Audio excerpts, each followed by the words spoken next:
Up until now, we've been focusing on how to work with views and the rendering process behind them. In this section, we're going to get our hands a bit dirtier by reaching inside the MVC machinery, showing you how to tweak and nudge, and even wholesale replace the main view mechanism, the view engine. So a view engine, as we've seen in previous episodes, is the mechanism which locates the eye view and provides it with the contextual information it needs in order to carry out the rendering process.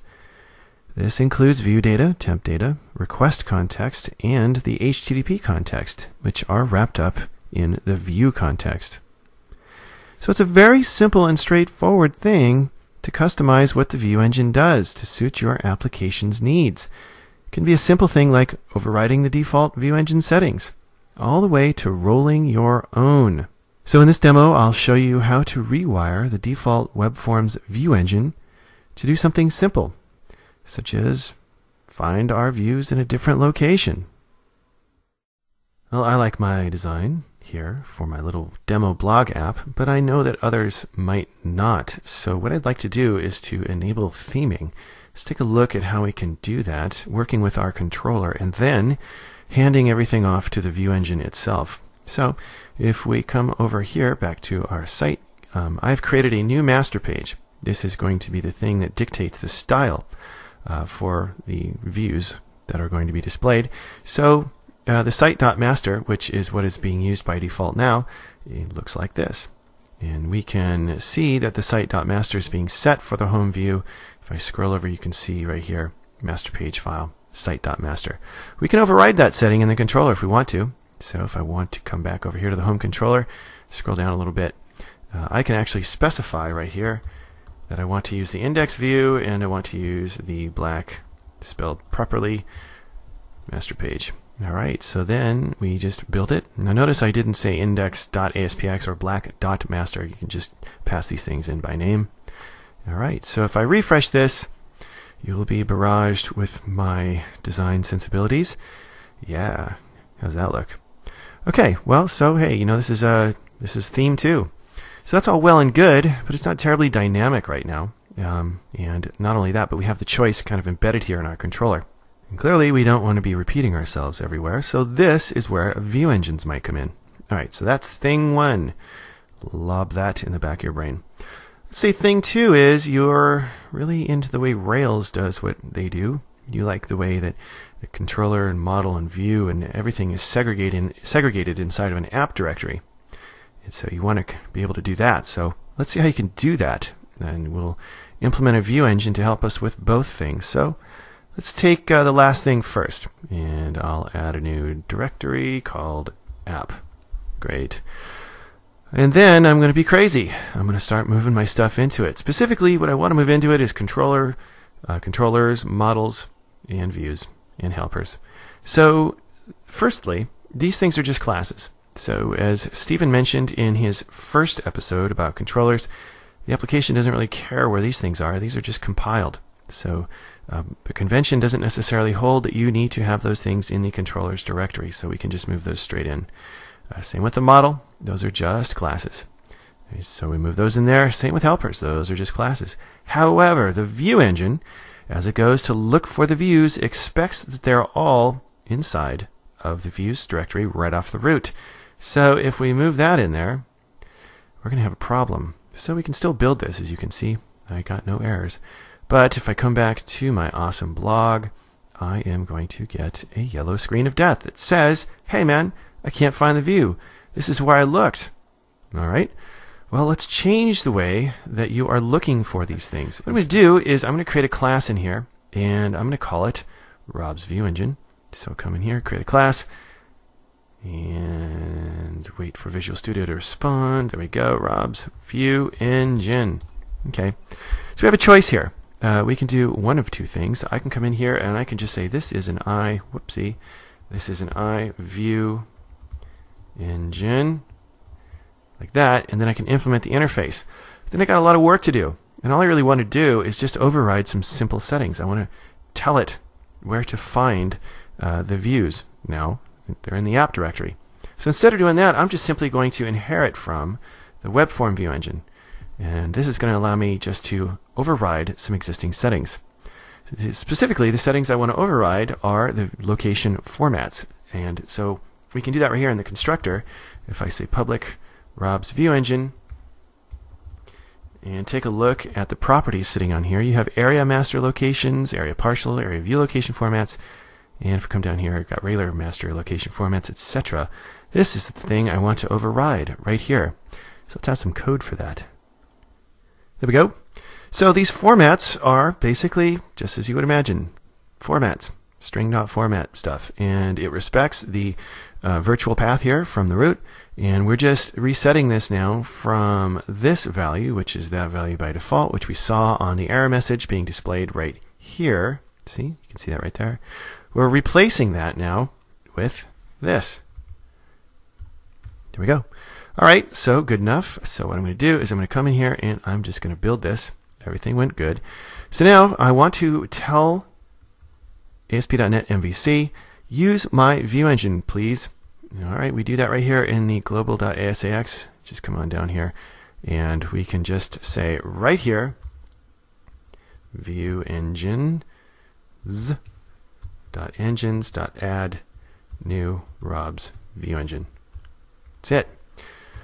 Now notice we don't have to clear this collection, or we don't have to reset to one view engine.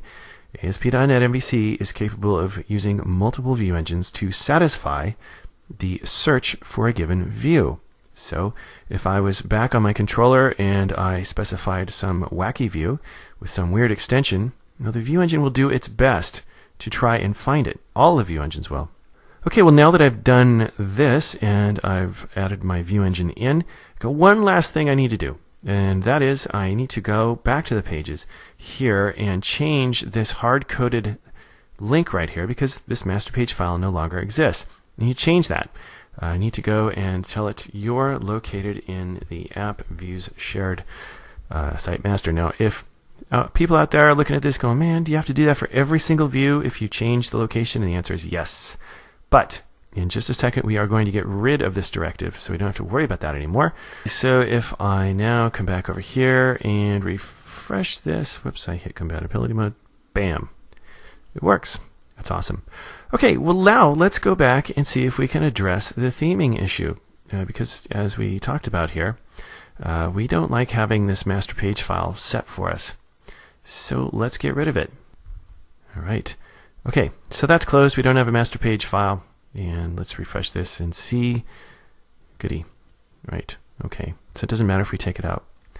Okay, so now let's go back into our controller. And we don't want to be specifying this right here, of course. Now we don't really have a master page.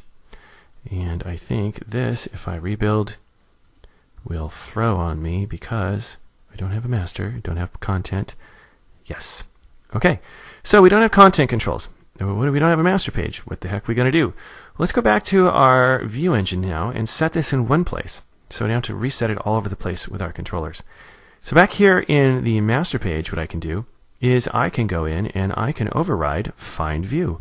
Find view is a thing that, well, goes out and finds a view.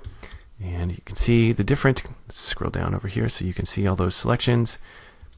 There we go.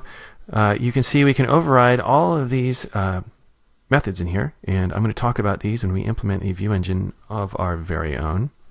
And the thing I'm going to want to override here specifically is find view. All right. So we're going to still leverage base.findView, except this time I'm going to make the master page default. There we go. Okay. So yeah, administrators get the black master page, and everybody else gets the regular. Okay, so we should be able to fix that now. And so we come back over here, and I refresh this page. Great. All right. So it sees that I'm an administrator. That's exciting. But what if I log out? So let's go and log off. I can say account, it's not log out, it is log off. Okay, I am logged off. Now if I refresh this, hey, look at that. The view engine is working exactly the way we want it to. All right, well, those are some pretty simple use cases for overriding the core view engine. There might also come a time where you might need to do everything yourself. completely replacing the web forms view engine with one of your own creation. Now, if you're not familiar with ASP.NET MVC, this might seem like absolute crazy talk, but Phil and team at Microsoft have worked very hard to make this kind of thing extremely simple, believe it or not. So in this demonstration, I'm going to show you how to create your own view engine, implementing the interfaces that are required by the framework, which I'm happy to say are mind-bendingly simple. So let's see what it takes to build your very own view engine, and I'm happy to say that it's incredibly easy. But what I want to do before we get started is to talk about why. Why in the world would you ever want to do such a thing? Well, remember that ASP.NET MVC is very extensible. If you don't like the way one part works, it's quite easy to swap it out and change it, as I've been showing you in terms of overriding where the views are located, for instance. Well, I wanted to direct you to this post. This is a very interesting post that my friend Phil Hack wrote just over a year ago, and he talked about a code-based repeater for MVC. And he's talking about a repeater in the view, of course. And this is pretty funny. This conversation right here is a true one. We need a repeater control, and in the meeting, it's actually my boss that said it. We've got a repeater control. It's called a for loop. So the interesting thing is, I know what Phil was after with this post, and it makes good sense. He wanted to do something like repeater that would maybe pass in certain things, like indexes, and whether it's an even or odd loop, whatever. Makes good sense. However, in the course of writing this post, a lot of things came up, and people were saying, look, this has been done already with web forms. Why do we need to do it all over again? And it was a good discussion, and Phil, shared some thoughts with people. You could see Scott Hanselman jumped in. Then all of a sudden, this guy, Louis Desjardins, jumped in, and he was saying, this is interesting. Everybody's being quite picky about it, but it looks like a lot of people aren't very happy with the way web forms has gone about its business. Specifically things like HTML encoding, making pages safe against cross-site injection. We should have controls at our fingertips, like Rails does, that allow you to work with automatic indexing and alternate, even odd stuff.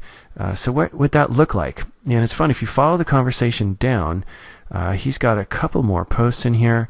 Let's see, there it is. And he's talking, back and forth here. What about this notation? And I love this. This is great. This is an awesome way to have a blog conversation. What about this result? What about this? It talks about the way that Castle does its stuff. And look at this. I love this. I highlighted this. What if the few things you needed to do in a view language fit right into the HTML seamlessly? So you didn't have to see those getter tags. And it actually became part of the markup. So look at this right here. For each. And then you can see how he's looping those things out. Well, the reason I'm telling you all this is because the web forms view engine is fine for most people. But mostly people don't like mingling code with HTML. They've come to very much appreciate the declarative markup that server components gave you. However, people don't like server components either. It's too much. There's really no Goldilocks solution here. There's nothing that's just right. So what Louis decided to do was to create his own view engine. And what he ended up creating is the Spark view engine. And I heard an interview with him on Herding Code where he talked about exactly this post, saying, I had this idea, and I decided to build it. And so he did. So I'm going to actually show you how to implement the Spark view engine in a little bit. But what if you have your own awesome idea? Let's take a look at how you would implement your very own view engine. And so to do that, I'm going to pop open the solution here and drop open my app directory. And inside here, as you recall, I have good old Rob's view engine. And all I did with this is to tweak the existing web form view engine.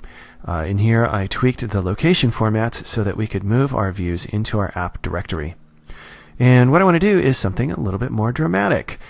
So instead of just inheriting something like the web form view engine that's got its own parsers and everything else to it, I'm going to start from scratch. And let's just do that. I'm going to create my own view engine. And it's not so hard to do. We're just going to implement the interface.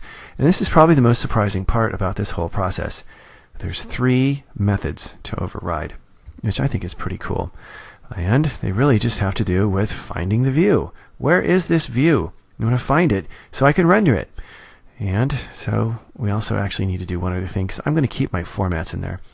All right, there we go. Got my properties back in place.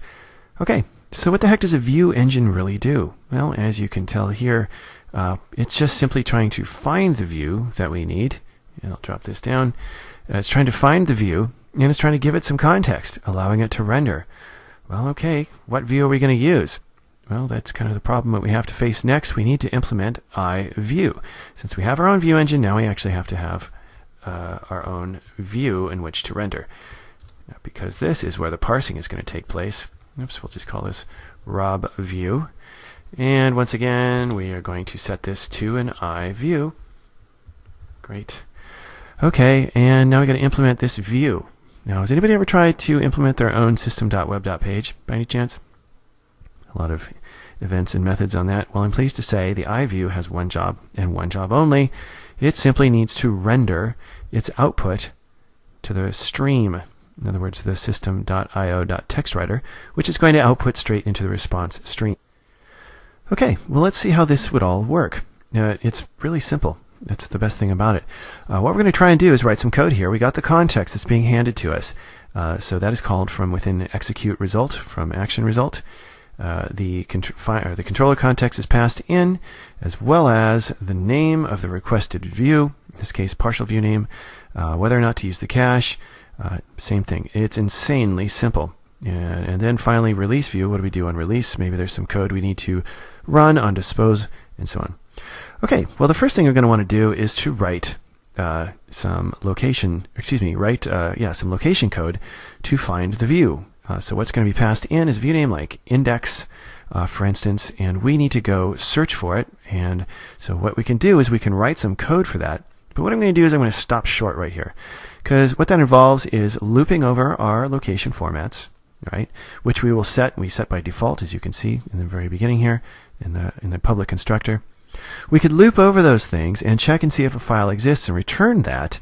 And then once we have that, we could instantiate the view and call render, which right now does nothing, but I'll change that in just a second. Or we can do something a little bit easier. We can take one step up the inheritance stack and not have to implement so much stuff in kind of the raw stage. We can do iView engine and just start from basics, but why do that? You can actually implement something a little easier. We can implement a virtual path provider view engine. And that really does nothing except it allows you to work with virtual paths. It doesn't really do any specific rendering, and it doesn't really do any trickery. All it does is allow you to get rid of these guys, and it is an abstract class here. So what we want to do is we want to implement the abstract class. Awesome. All right, so let's bring this back down. Now I can work with this a little bit more directly, because what it's going to do right now is it's actually going to hand us the path that's already found. It's already going to go out and find the view that we need. In fact, it's already got these properties built in. So I can take these out. Okay, so now let's build everything and see what happens then. Great. Okay, so it's working already with the concept of the location formats, which is groovy. So it's going to find our view for us. So we got that going. So the first thing I'm going to want to do is to create some logic for my view. I need to be able to pull the text off the page, run it through some sort of parser or processing, and then pump it right out to the writer here. So what I need to do first is I need to know where this view lives. Now I have two ways of knowing it. I need to find it on disk. That's the first thing I need to do. So I can guess. And inside of here, notice I'm being handed the view context. I can take a look at the view context, and I can take a look and see if the view has been specified. Probably not, though, because unfortunately in ASP.NET MVC, when you say return view, and that's empty, which is by convention just the way it is, you won't have a view name in here. So the only other thing you can do is take a look at the route data and pull out the action name. Now I can do that. However, it's a little bit like a guessing game, and we don't really need to. We can actually ask the engine to tell us, and I think I'm going to do that. I'm going to do that instead, because the engine's going to know. So in here, I'm just going to create a constructor. Good. Okay, so now we know the view path, and this is going to give us a virtual path to the view. Since we're using the virtual path provider view engine, it already knows where this view is. In fact, it knows the exact file name, and it's going to pass that into us. So that's exciting. And so now we know which file to execute. So now we just got to simply find the file and pull it out, or pull out the contents. So that's what I'm going to do right now. I am going to set a file path. Let's just call it view path. And I can ask the view context where on disk this is. And to do this, I say view context, request context, HTTP context, .server.map path. Woo! That's a big one. So let's drop this down so we can read it a little bit. I wish I didn't have to use so many dots there, but that's the way it is. Okay, so now that we got the view path, what I want to do is I want to pull in all of the text, the raw text. So I'm going to call this unparsed, and I'm just going to say file. Let's see, file, and then we need to do control dot to get it right. There we go. File.read all text. And we now have a hard path to the thing, to the view, so we'll just send in view path. Great. So then I'm going to run it through my handy dandy parser.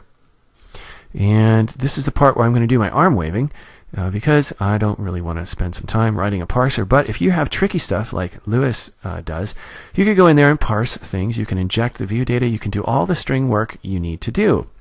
But once that's done, we just simply now need to write it out to stream. So since we're handed the text writer as part of the render process, we can just say writer.write, and then, well, we could just say parsed data, but in this case I'm just going to send unparsed right back out. But if you had a parser here, this is where you'd kind of hand off control to the parser, pull back in the stuff, and we can write it out using unparsed. Groovy. Okay, well that's all we need to do. Pretty easy, just as long as you pretend there's a parser there. Okay, so let's come back down now to how we actually implement this thing. So we can just take this out, and what we need to do now here is to say return, and then we can say new rob view. There we go. And since we already know the path, we can just pass it along. Great. And same with this guy right here. We already know the path. We'll just pass it along. Now notice I'm not doing anything for the master path. I could if I wanted to. I'm trying to make this demo kind of last under 15 to 20 minutes. Believe it or not, I'm done. I've written my own view engine. I've inherited a little bit from Virtual Path Provider View Engine just because I don't want to do all the searching code myself. This will do it for me. So if we want to see the results, we can run this. Look at that. It works. Awesome. The interesting thing about it is if I view the page source, you've probably guessed by now, my artifacts from my web forms view engine are still there. I actually left them there to drive home this point. I've completely unhinged web forms from ASP.NET MVC. And I have my own rendering process going on. This is how extensible this whole thing is. Spark is a view engine created by Louis Desjardins, who now works at Microsoft. And a lot of developers think that Spark solves many of the issues that they find less than satisfactory with the web forms view engine. Things like automatic HTML encoding. And if you recall, a few episodes ago, I worked with data on my view, and you saw me refactor it. One of the things I had to do was to stick in some logic to deal with alternating classes for alternating rows of data. This kind of thing is all built into Spark. It's very well thought out. But this time Spark is not compatible with ASP.NET MVC 2, Release Candidate 2, which is what I've been doing my demos with. So I still want to show you a demonstration of how this thing works, so I'm going to actually work with it in ASP.NET MVC 1. However, I don't think you're going to notice much of a difference moving from 1 to 2. So I'm going to move ahead with this anyway. And so for those of you who want to know a lot more about Spark, TechPub is going to be devoting an entire series to the Spark view engine. That'll be coming in the next few months. So let's set up and install Spark, and before I do, I want to reiterate once again that I've had to set up a separate MVC 1.0 project to do this. The view engine as it is doesn't work with the current release candidate of ASP.NET MVC 2. However, I think it's going to stay just about the same. It's probably just a matter of, well, months, possibly days, before they fix the RC issues. Okay, so what is Spark? Well, come over here to the sparkviewengine.com. And if you cruise through here, I love this. What is Spark? Bam. It kind of just shows you right there. And at first when I saw this, I remember thinking, huh? Why would you mix code and HTML? I don't get it. It's kind of another coding language, and help me. I'm falling. But the cool thing is once your eyes get used to it, just like anything, you actually begin to appreciate the fact that this locks your brain into thinking HTML. So When you're looking at a code page and you're jamming out C# code or VB, whatever it is you use, you're thinking in VB, you're thinking in C#. However, you flip over to the HTML view page and you're writing out divs and classes and all your good stuff. You're thinking presentation. That's the cool thing about Spark. It locks your brain into the presentation mode, keeps your brain there so you don't really need to think about, well, I got some code inside my getter tags, what am I going to do? For instance, right here, this right here pulls out a view data element called products and casts it as IEnumerable. Then you can do a for each loop over this list item tag. Only, though, if there are some products. I just think that's so neat. You can just append an if in here. Anyway, so there's a bunch of stuff that you can read in here. I'm not going to go too deep into it. I'll also point you to the Dimecasts. These guys have spent some time working on Spark engine, View Engine Dimecasts. They're about 10 minutes long or so, and I will tell you some of them move pretty quickly. But all in all, it's a really good source for learning this thing. I'll also tell you that I am going to put together a TechPub Spark screencast coming up in the near future. Okay, enough of that. Where can we get some help here? What else can we do? We can also go over to Codeplex. This is where you can get the source. Go ahead and download it. They still have other documentation here. Honestly, I think if you stare at this long enough, you're going to understand the whole thrust of why you'd want to use such a thing, but I'm going to show you more today as well. Download it. You're good to go. When you do download it, I'll show you what you get. You get the bin, of course, which has all the things you're going to need. Specifically, you can use MVC, spark.web.mvc, as well as the main Spark DLL. Those are the only two that you need to use. All right. Once you got that going, head back over to sparkviewengine.com and just want to take about 20 minutes, half hour, maybe over a lunch break. Take a look at how to set the thing up, the general syntax, and so on. The thing I needed was under expressions. If you cruise on down, you can see exactly what we're going to be paying attention to today. Looping and iteration. In fact, I can almost just copy this straight out of here. So they pull the view data down. That's what this tag does. We're saying, hey, the posts, this key posts that's in view data, it's an iList of this type right here. So you can think of these double guys as generics. And there's a bit of a typo in here. That should have another brace. Anyway, then look at that. For each, and then out they come. Now, if you don't like that, you can just add the each attribute onto an HTML element. I just think that's super slick. And I'm going to talk about this notation in just a second. It might look a little strange. The other thing we're going to need is the CSS alternate styling, which is right here, which is really cool. I'll talk about this in a second, including this guy. What is a post index? What does that mean? So all cool stuff coming up. Speaking of, let's just get right on it, and we are going to install Spark. Here's my demo app. If I pop open the references, you can see I've referenced Spark and spark.web.mvc. This is the exact same application I have been using. However, to remind you, this is a 1.0 app, so it looks a little bit different. All right, well, so I've installed Spark. Let's just make sure everything runs. And so I'll kick this thing up and bring my browser up.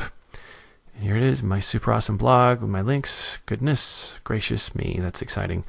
All right, so what I need to do if I want Spark to be playing along here is I need to come over here to my global ASAX. And as we did in the previous demo, I just simply need to tell the view engines to add, c.add, there we go, a new Spark, and this is a tricky one, view engine. Now you'd think it would be Spark View Engine, but it's not. It is a Spark View Factory. So that's something that caught me once. Okay, so right there and then we should be good to go. And let's just build this one more time. Make sure we don't thrash and burn and crash. If I refresh this, I shouldn't. And great. So it's loaded up and everything's fine. Okay. So right here we should be good to go, but we're going to want to add in some configurations. And you can do a couple of things. If we head back over to the Spark site and we click on Configuring Spark and we come down here, you can see there's a couple of things you can do. It's walking you through the steps that I just did for MVC. You can actually add this right here, this element right into your web.config. That'll work out just fine. In fact, I could just copy and paste this right here.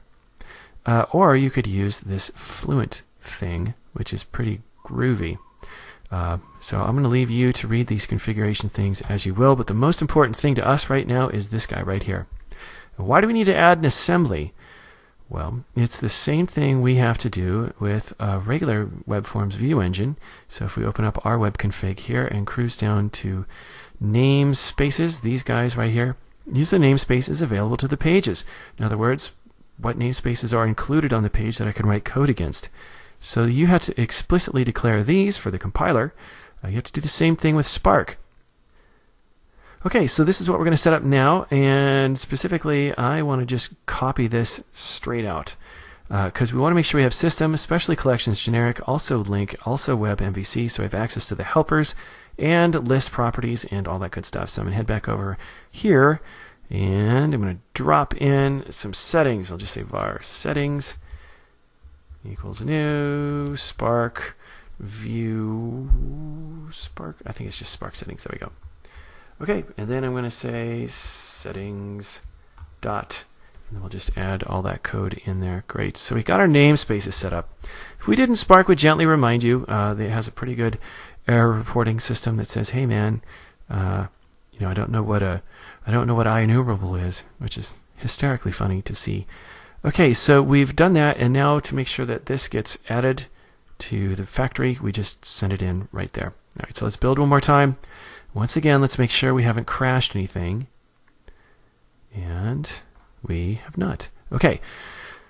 All right, so how do you go about rolling your application over to Spark?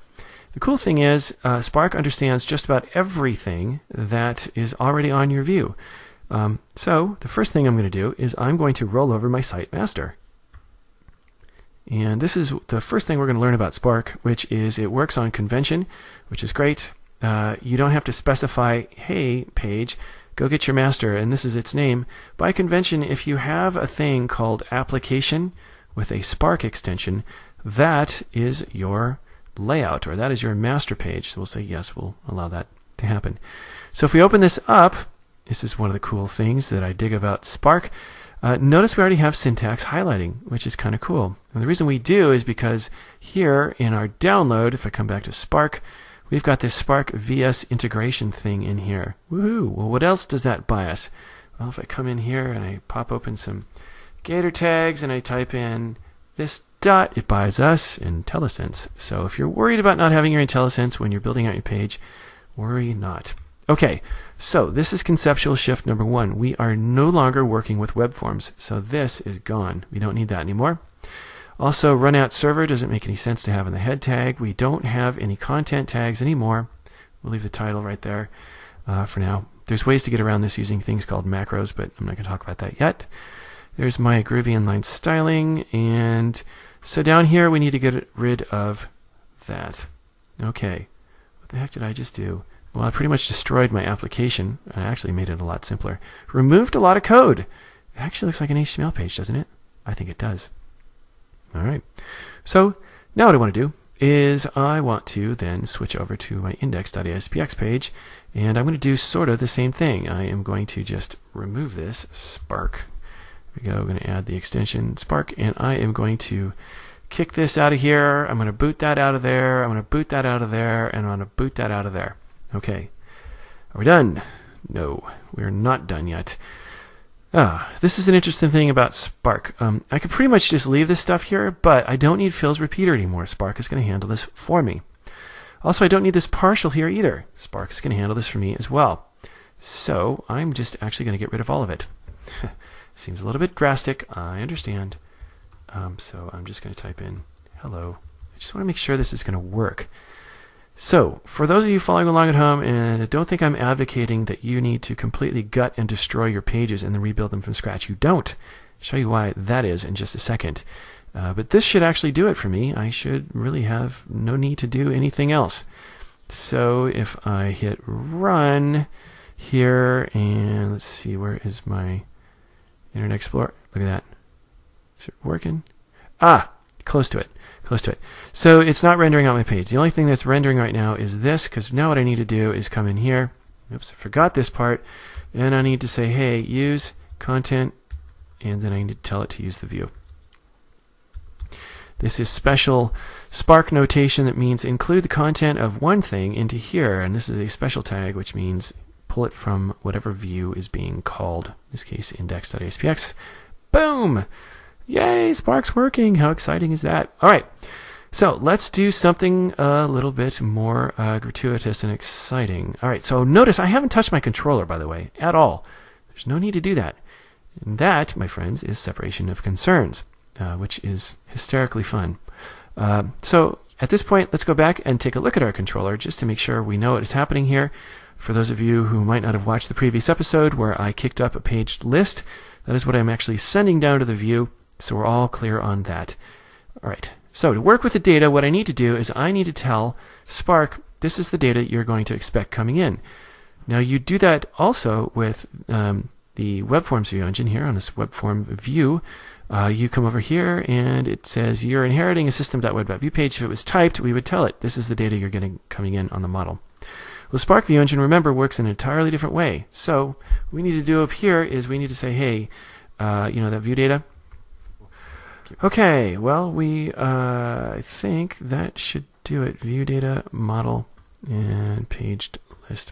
Okay, well, let's make sure we haven't completely thrashed and crashed our page, and we haven't. Good, so it understands what the view data is. Okay, so now what I want to do is I want to loop out all of my posts.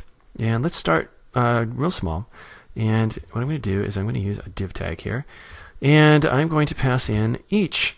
And then I'll say each equals, and then var model, var post in model. And close that off. And there we go. Gotta admit, that is insanely ridiculously easy. And I'll just pop in this.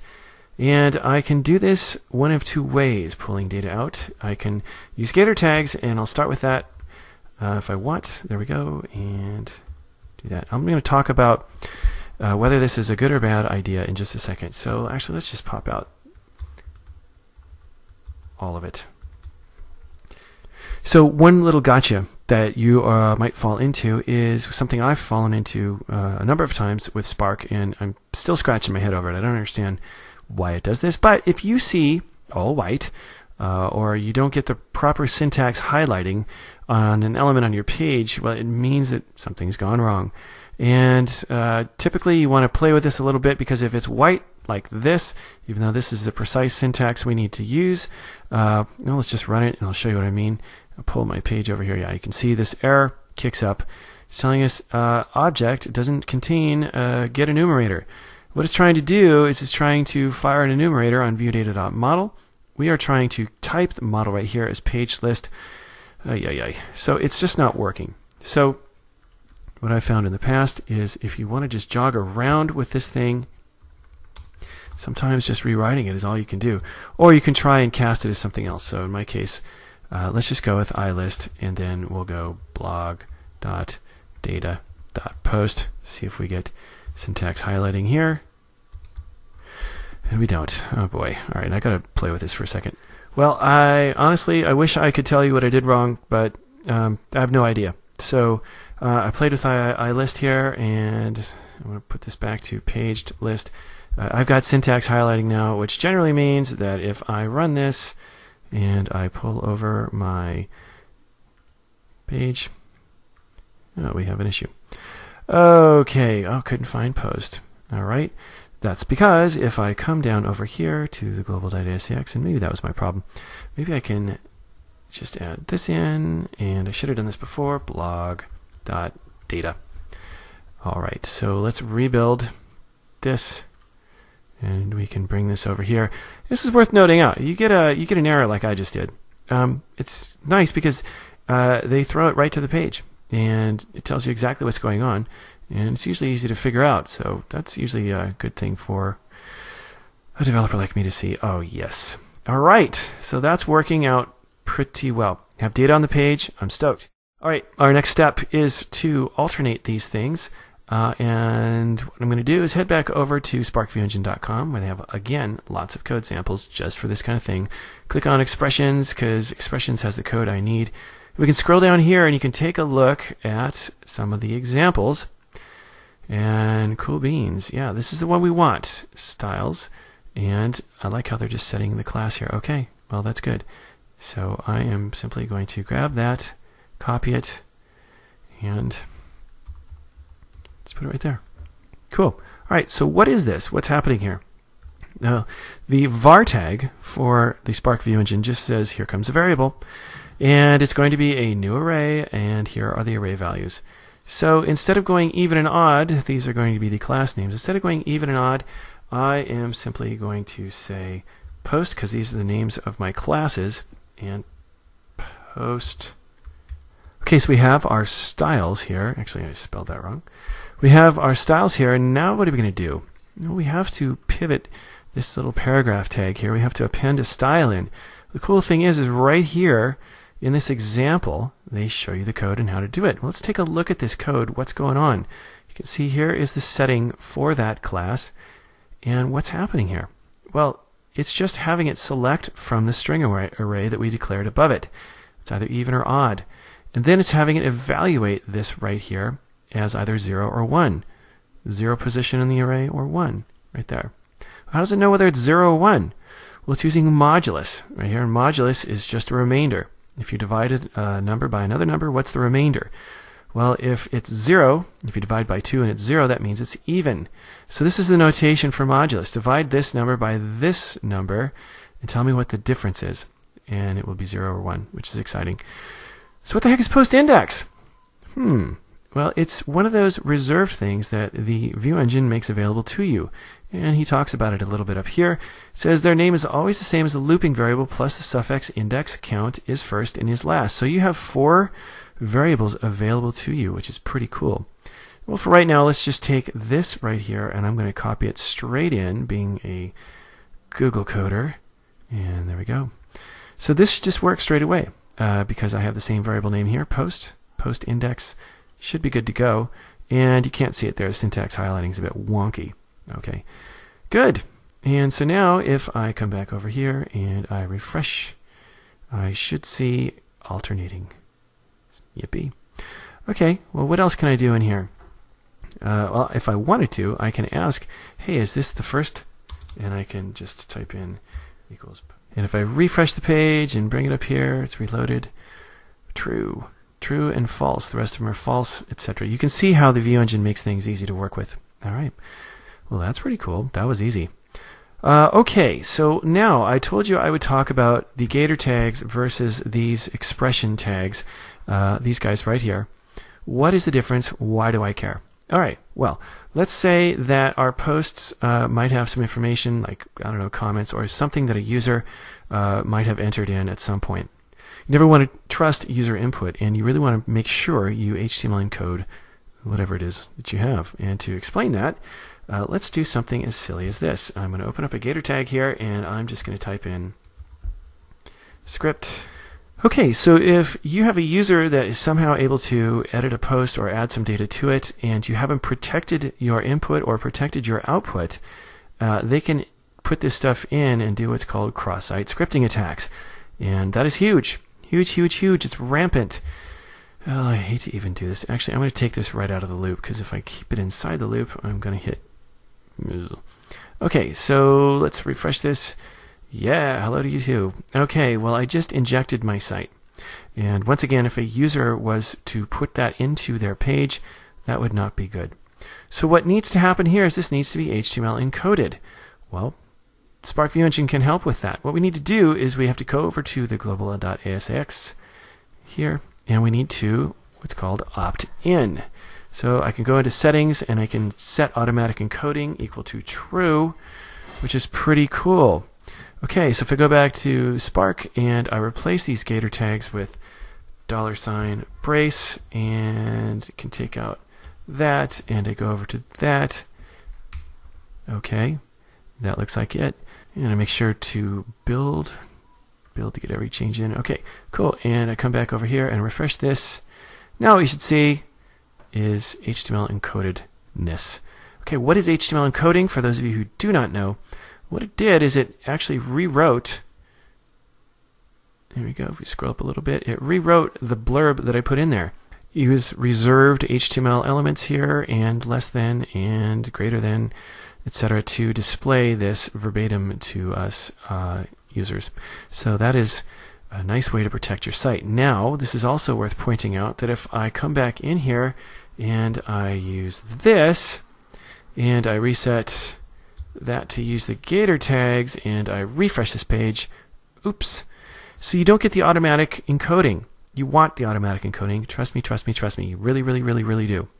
So what I'm going to do is I'm going to come in here and I'm going to be sure to just type in the $ brace, and then end this thing with a brace, and there we go. Being good coders, because we like to protect our pages, don't we? Like to protect our users? All right. Okay, we're almost done. And the last thing we need to do, now that we've protected our page and everything looks a little bit better, cool. Now what we need to do is put our links back, and that is actually one of the really cool things about working with Spark is the support for partials. All right, so there's a little bit of work I got to do here. And I'm going to use post admin link, but of course the first thing I need to do is to call it a .spark file. Yes. And then inside of here I am going to next give it an underscore. Cool. Okay, let's open it up, and I need to ditch that, and I'm almost done. We have a bit of a problem though. Notice that this wants to use model. Model is actually inherited from whatever is calling this thing. This is actually, it almost works like Ruby, if you will. This is actually pulling the file and kind of appending it in line and executing it with the rest of the files. So you can kind of think of this as a bit of an include. So we don't want to be using model right here because currently our model is configured to be a paged list. So that doesn't make much sense. Instead, we want to be able to work with an individual record. And indeed, record is the reserved word for working with data inside here. Now, record could be anything. Spark just sort of figures this out for you. As a matter of fact, I need to take this out because I don't need that on the form action. Great. So I'm going to just put in record right there and keep everything the same. Record, record, record, record, record, record. Yep, good. Leave everything else the same. Woohoo! All right, so back on my index page, this is the fun part to include this. I'll just drop in the paragraph tags. To include this, I could do the same sort of syntax I did for the application partial or master page. I could say use and then content equals blah blah blah, but I don't want to do that. In fact, I'm just going to say post admin link. Sweetness. Okay, and then I got to tell it the record equals post. And then cool. All right, that's all you got to do. I think that's pretty neat. So if I come back over here and then refresh this, we should have links, and we do. Okay, so if I come down and hover over that, post edit 1, post edit 2. All right. Last thing I need to do is put in our pager. So as you can imagine, I'm going to do the exact same thing. And we'll call this .spark. And just we want to change that. Thank you very much. And then I am going to underscore this because it is now a partial. Okay, same thing. Got to come in here. Woohoo, that looks like a video game. You know what that looks like? That looks like Centipede. Remember Centipede? Get my mouse in here. I can't believe I just did that. Anyway, okay. The cool thing here is that now this is the reverse situation of the post admin link. We want to use the model because remember, we were just passing in the same thing as we were here on the index page, a page list. In our old application, we're just sending that straight in. So I'm just going to leave it. There's nothing else to do here. I think that's pretty neat. All right, so now to go back to our page, I'm going to just type in pager. That is all. That is it. That is done dealio. So if I close on down here, we have our pager, and everything is working just swell, including paging. I think that's pretty neat. We just rolled our whole thing over to Spark, or at least just the demo. So all in all, it's not very hard. And again, why would you do such a thing? Well, a lot of people like to think in terms of HTML. They don't mind having little syntaxy things like this. And in general, this thing allows you to think in terms of a flow. So, for instance, div each. Same thing as wrapping this thing in a for loop, except this actually makes you think of this div as a repeating element. I think that's kind of handy. And moreover, For me, the setting for having everything automatically HTML encoded is just rockin'. Well, I hope you enjoyed this walk through Spark. This is the end of the demo. That was a bit of a long one, so let's take a quick second and recap everything that we have just gone over. So the first thing we talked about was that a view engine simply locates views. That's all its job is. It tracks them down and then hands off the contextual data handed to it from the controller. Next up, I showed you how to override the basic web form view engine settings, such as rewriting the view formats so that you could relocate your views into a different directory if you so chose. Next, we talked about implementing your own view engine using iViewEngine or the virtual path provider view engine as a base class for a head start.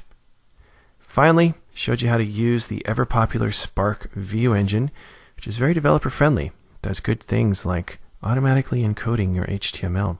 That's great. Well, I hope you've enjoyed this episode on TechPub. We've got a couple more coming on views, and a lot more coming on ASP.NET MVC in general. Thanks for watching.